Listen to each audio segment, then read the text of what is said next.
Look, there are a lot of pros to buying a condo, a lot. They are affordable, they're easy to care for, you meet great people, there's sometimes some really nice amenities, and there's also a lock and leave lifestyle. So if you like to pick up and travel on a dime, it's a really good thing. But there's some major mistakes that you can make when you're buying a condo if you don't know the questions to ask before you make an offer and even after you're under contract to buy the property. So welcome to my YouTube channel. I'm Katie Severance.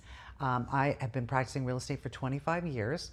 I wrote The Complete Idiot's Guide to Selling Your Home and The Brilliant Home Buyer, and I've sold about $250 million worth of real estate. So I do hope you'll hit like and subscribe to my channel. So let's start right away with condominium ownership and what that means. When you buy a condo, you only own from the walls in. You're responsible for everything inside. Everything from the walls out, you share in ownership with all the other unit owners in the building.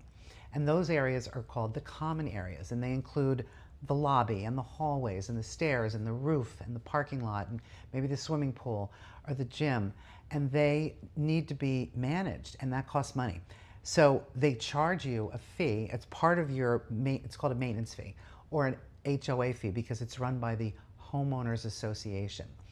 And so that fee covers maintaining all those common areas. And by the way, before you even make an offer, ask what the maintenance fee covers, because sometimes they cover some good stuff. Sometimes they cover water usage, internet, basic cable. So right away, ask what the maintenance fee covers. Now let's get into the mistakes. The biggest one of all, the one I'm most concerned about, is special assessments. There's two kinds. One can be in place when you make the offer, and the other might be coming in the year after you close, and you want to know about that. So the one that's in place now, let's just say they're disclosing that there's an extra $100 a month being charged to every unit owner to fund a new roof. And that's going to be charged to unit owners every month for 3 years. That might be okay by you to take that over. It might not. If it's a buyer's market, you might want to say to the seller, look, I'm going to offer you less money. Some sellers pay the special assessment in full before they close, which is fine. But the special assessment I'm worried about is the one that's not in place yet, the one that's just rumored, the one that is maybe just people are talking about.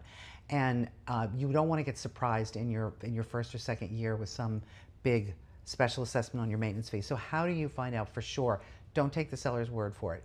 What you do is you get a hold of the board meeting minutes. Every HOA has a board of directors that meets regularly, and they talk on the record, and somebody writes it down about everything that's going right with the building, everything that's going wrong with the building.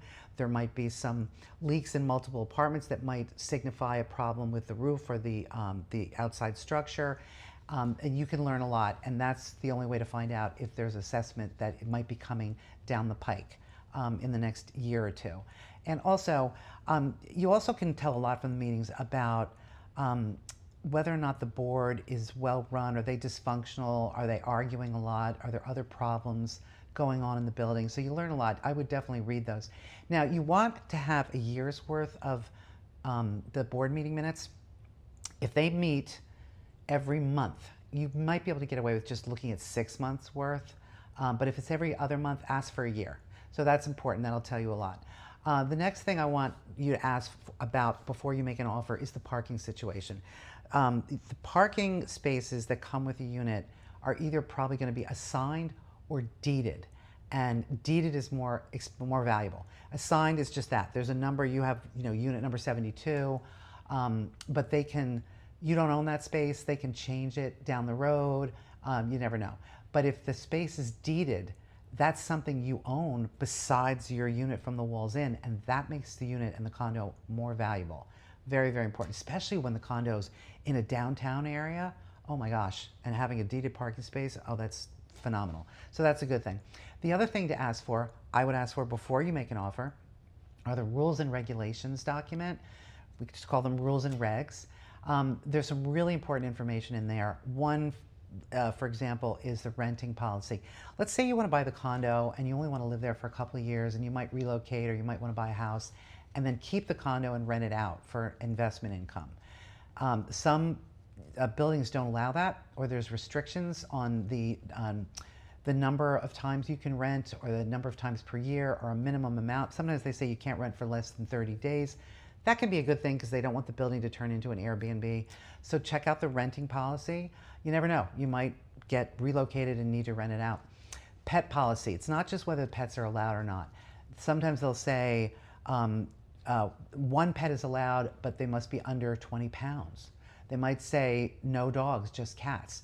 They might say dogs, but certain breeds are restricted. Some aggressive breeds they won't allow. So you want to check that out. The other thing is, let's say you have a job where you drive a truck and it's a commercial truck, or the truck has a decal on the side of it. There might be a rule against parking commercial trucks in the driveways.